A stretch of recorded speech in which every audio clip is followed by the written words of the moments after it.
बन गई वीआईपी। अब वो 10 लाख रुपया कितने दिन चलेगा तुम्हारा महाराज?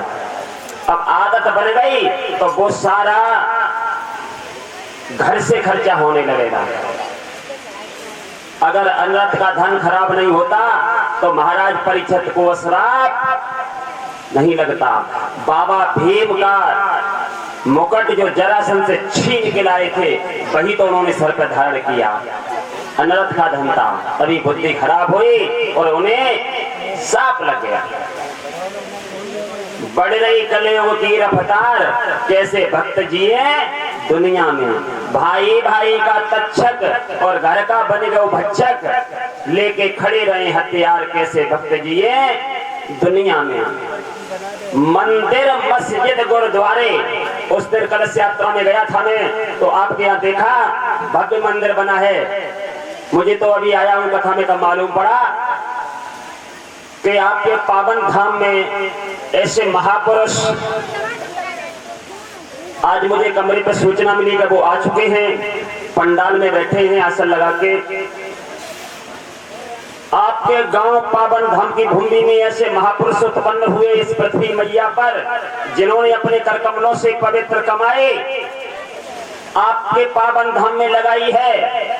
मुझे नहीं मालूम, आपके गांव के बता रहे थे, क्षेत्र के बता रहे थे कि 7 दिन तक यहाँ पर क्या चला, भव्य भंडारा चला। इन पर कृपा नहीं बरसी होती कन्हैया के तो ये भी यहाँ पे नहीं करते। प्रभु की कृपा बरसे, साथ कुछ जाने वाला नहीं है, ये हमें आपको पता है। परमात्मा ने हमें तुम्हें भेजा तो एक चीज छिपा ली है, अगर वो भी बता देता तो गरीबों का ठिकाना लगता या नहीं लगता। कौन सी चीज छिपाई है परीक्षित, मालूम है? नहीं मालूम। परमात्मा ने कभी तुम्हें भेजते समय मानव को कहा मृत्यु लोक में जा, तू 50 साल जिंदा रहेगा या 80 साल रहेगा, बताया किसी को? बताया? जन कितने आए कितने चले गए, रहो दुनिया में कोई अमर नहीं। और वर्षों की सोचे तो मनुष्य तो पल भर की भी मेरी मेरी कर समय बिताए रहो, मेरी मेरी कर समय बिताए रहो, तो आया सब्र नहीं। और वर्षों की सोच तो मनुष्य तो पल भर की भी खबर नहीं, एक पल का पता नहीं। तभी ये हालत है, दूसरे का माल, गरीबों का खून चूसना, गरीबों को सताना, मारपीट करना। इसलिए भेजा तुम्हें परमात्मा ने। तुम्हारे पावन गांव की भूमि में ये मंदिर जो भव्य मंदिर बना है, ये युगों युगों के लिए तुम्हारी दर पीढ़ी जब तक आएगी तब तक ये याददाश्त बन गई। और सबसे बढ़िया तो बात मैंने देखा मंदिर पर मैंने ये देखा कि एसडीओ साहब ने इतना पैसा लगाया यहाँ पर, प्रभु कृपा से आप अपने घर पे मकान बनवाते तो लिखवा देते हो अशोक भवन, विमल भवन लिखाते हो, लेकिन आपने मैंने उस दिन देखा पड़ा था कि उस पर केवल तुम्हारे गांव का नाम है, एसडीओ साहब का नाम। ध्यान रखना, कभी भी मकान बनवाओ, पटिया लगवाओ तो भगवान का नाम लिखवाओ, क्योंकि दिया हुआ किसका है? परमात्मा का दिया हुआ है, वो ही दे रहा है हमें तुम्हें, हम तुम कुछ नहीं दे रहे हैं। बड़ी बड़ी कोठियों पर तुमने क्या लिखा देखा है महाराज? एक झोपड़ी वाले के यहाँ देखना जाके, उसके मेन दरवाजे पे लिखा होगा स्वागतम, आने वाले का क्या स्वागतम। और लंबी लंबी कोठी जो ऊंची ऊंची कोठी बनी है उस पे कहीं कहीं तुमने लिखा देखा होगा कि कुत्तों से क्या लिखा होता है भारत? कुत्तों से। अब हिसाब लगाइए इस कोठी में कौन रहते हैं। ध्यान रखना भक्तों, मंदिर तुम्हारे गांव में भव्य बना है जो, वो तुम्हारी याददाश्त बन गई पीढ़ी दर पीढ़ी। और शिव परिवार की मूर्तियां लगी हुई हैं और 108 है, कितनी है शिवलिंग महाराज। मैं ज्यादा देर तो नहीं रुक पाया कलश यात्रा में, अब कल मुझे टाइम मिलेगा तब जाऊंगा घूमने के लिए। तुम्हारे लिए पूजन के लिए किसी के लिए ये तो नहीं है कि ये रंग का काला है कुरूप है, ये मंदिर में नहीं जाएगा। भगवान दोषारोपण करते हैं किसी से हैं? सबको बुलाते मंदिर में, लेकिन तुम आपस में भेदभाव की भावना लगाए हो। किसी भाई ने अगर 2 बिलांद मेड़ जोत ली तो मारने को तैयार हो गए। अरे भाई तुम तो उसी माँ के तुम हो, उसी माँ का वो है। अगर भाई ने एक हाथ खेत जोत लिया तो यही सोच लो कि मेरा भाई है। सब कुछ मिल जाता है जीवन में। पत्नी छोड़ के चली जाए संसार तो दूसरी शादी कर लोगे। अगर बच्चा छोड़ के चला जाए घर में छोटे पे तो आस होती है कि दूसरा बच्चा हमारे आंगन में आ जाएगा। लेकिन जिसका भाई चला जाता है, दाई भुजा टूट जाती है, वो भाई दोबारा वापस नहीं मिलता। और सबसे सुंदर चीज मुझे मंदिर में क्या लगी है, जो हमारे तुम्हारे ऊपर प्रकोप चल रहा है। परसों मैंने बताया 7 दिनों के बारे में महाराज परिषद, कथा तो चली ही रही है। कथा तो ये यूट्यूब पे पड़ी हुई है तुम्हारे मोबाइलों में, रोजाना देख रही हो, लेकिन ये कथा तुम्हें मिलने वाली नहीं है। शनिदेव का प्रकोप होता है, आदमी परेशान होता है, ज्योतिषियों को दिखाता है तो कहते हैं शनिदेव का प्रकोप है। तो शनिदेव का मंदिर भी बना दिया, शनिदेव का मंदिर भी एसडीओ साहब ने बनवा दिया कि नगला रंधौर वाले हो, इस शनिदेव के प्रकोप से बच जाओगे।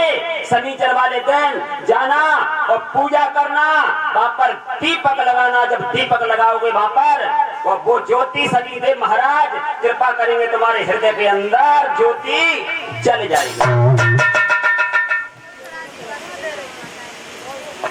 लेकिन वो ज्योति नहीं जलवा रहे तुम। कितने लोग जाते हैं, कितने दिन हो गए भैया मंदिर बने, मंदिर बने महाराज सिंह जी, कितने दिन हो गए इस मंदिर को बने? 2 साल हो गई। कितने लोग जाते हमारी माता बहन भाई बंधु हाथ उठाते शनिवार के दिन दीपक लगाने।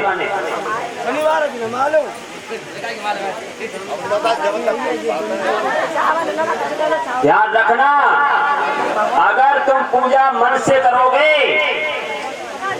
और जलाओगे ज्योति तो परमात्मा तुम्हारे हृदय रूपी मकान में ज्ञान रूपी ज्योति जरूर जला देगा। अगर मंदिर में तुमने ज्योति नहीं जलाई, प्रभु को प्रसन्न नहीं किया, परमात्मा से संबंध नहीं जोड़ा, तो दुनिया वालों से कितना भी संबंध जोड़ लेना, तुम्हारा संबंध चलने वाला।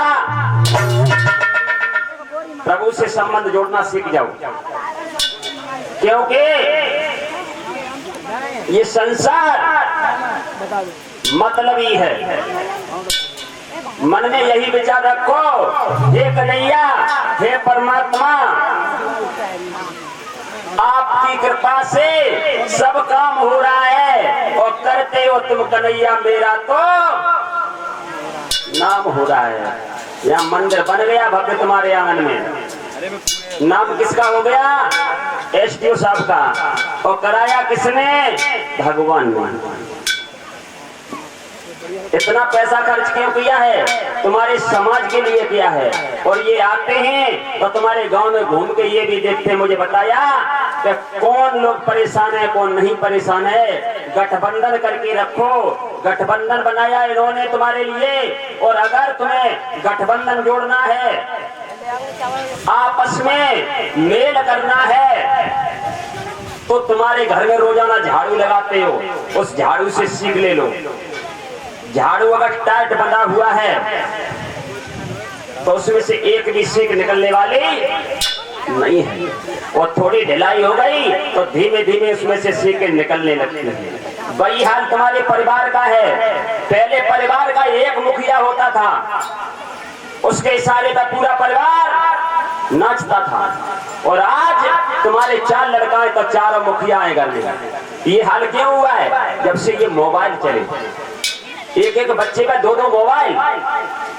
एक तो एंड्रॉइड मोबाइल मिलेगा टच वाला, दूसरा छोटा वाला मिलेगा मोबाइल बात करने वाला।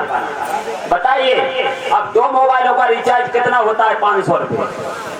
और 4 बालकों पे 2 मोबाइल है, कितना हो गया? 2000 रुपए। एक मोबाइल से भी बात हो सकती है, बच्चे तुम्हारे मोबाइल से भी बात कर सकते हैं। क्या जरूरत है तुम्हें 4 मोबाइल रखने की? तो पीढ़ी को संभालो। जिसने अपने बच्चों को 25 साल तक बचा लिया अवगुणों से, उसने सबसे बड़ी दौलत कमा ली। और इन्होंने तुम्हारे पावन धाम में टंकी नहीं लगवाई है पानी की। क्यों लगवाई? तुम्हारे लिए लगवाई। अब तुम्हें उसे सही रखो चाहे खराब कर दो, वो तो देखने नहीं आते। हाँ ब्रजेश, एक और मुझे सुंदर सूचना मिली है कि एसटीओ साहब ने, अब ये तो यहाँ रह नहीं पाते, वहां पर पुजारी के रूप में एक सज्जन को भी कर दिया है और तनख्वाह दे रहे हैं। तो महाराज ऐसा ही है। अब ये नहीं मालूम कितना दे रहे हैं, 2 जने। जय हो प्रभु। ऐसे भक्तों की तो कहना ही क्या है। 2 लोग पुजारी बना दिए वहां और अपनी जेब से तनख्वाह दे रहे हैं। अरे परमात्मा, अब ऐसे लोगों को